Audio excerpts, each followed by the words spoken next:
Dear viewers, welcome back to my session. Last session we spoke about the anatomy, the blood supply and the nerve supply of the gallbladder. In today's session we will talk about the functions of gallbladder, what are the causes of gallstones, symptoms, signs and the complications of gallstones.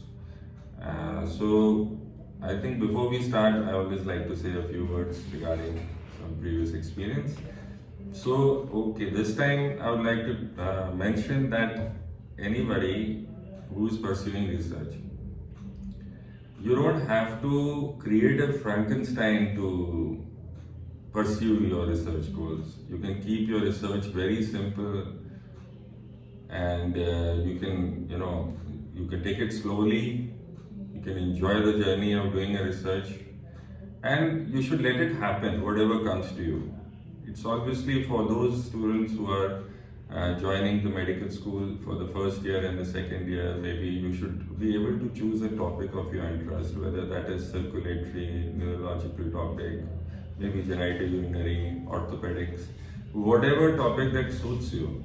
You should choose one topic and you should start thinking beyond your regular coursework or your study, because that gets very tiring at the end of the day when you have to go through all your texts, about 15 subjects and there are about hundreds of books. So you seem to get lost somewhere regarding studying that, and you might get a little annoyed with yourself, or maybe a little tired, and I don't usually use the word frustrated, but yes, that can happen to a lot of medical students while they are pursuing their studies. So you should have one small window that opens up and conduct that research in the topic of your interest, so that you can continue with your regular basic medical courses, and also you can keep your interests alive, because that is what keeps you going at the end of the day.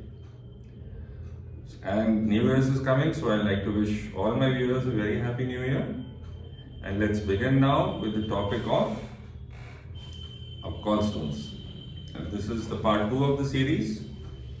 So what are the functions of the gallbladder? Basically, if you see, the functions of the gallbladder include storage of bile, the concentration of bile, the release of bile, and then monitoring the serum lipid levels, and also protects the other organs in the vicinity like stomach and duodenum and the surface of the liver. So these are the basic functions of the gallbladder. As we know now, it's a pear-shaped organ which is lying underneath the liver, and it has approximately the capacity to store up to 50 to 80 ml of bile. It measures about 7.5 centimeters to 12.5 centimeters. Then it has fundus, a body, a neck, and then the cystic duct, which is about 2.5 centimeters long and opens into the common hepatic duct, cystic duct. They together form the common bile duct.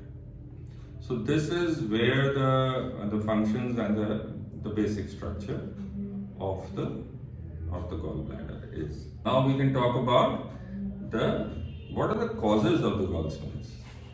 So there are numerous causes. Some of them which we can mention here are like suppose somebody is taking oral contraceptive pills, and then there is obesity, there is pregnancy, then there is certain other reasons, like you have if somebody is recovering from major burns, maybe somebody is undergoing chemotherapy, there is a rapid weight loss.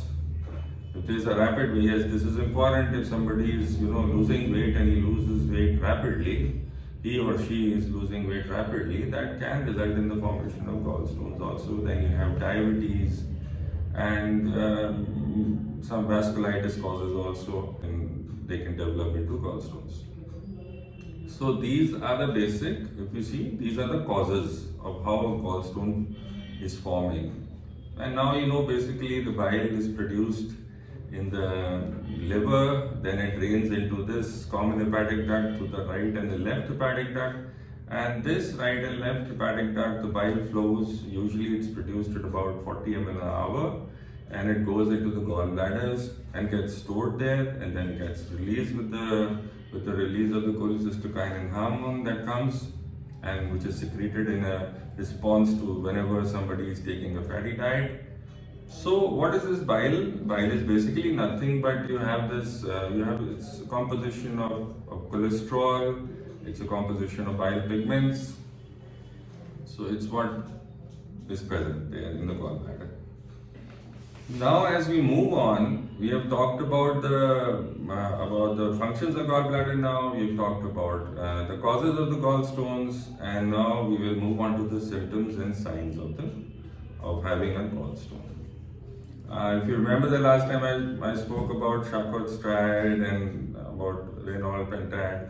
Now, and I also spoke about Murphy's sign and Boa Sign. So these are basically the signs. The symptoms will come first. The symptoms are your pain, nausea or vomiting, and these are the basic symptoms which you can have fever with it, you can fever with chills can come there, you can have jaundice. And pain, fever and jaundice, that is what is commonly called as the Charcot Triad. And suppose it is associated with hypotension or it is associated with any change in mental status, so that is what is called as Reynolds Pentad. So these are the basically symptoms what we have spoken about regarding the gallbladder.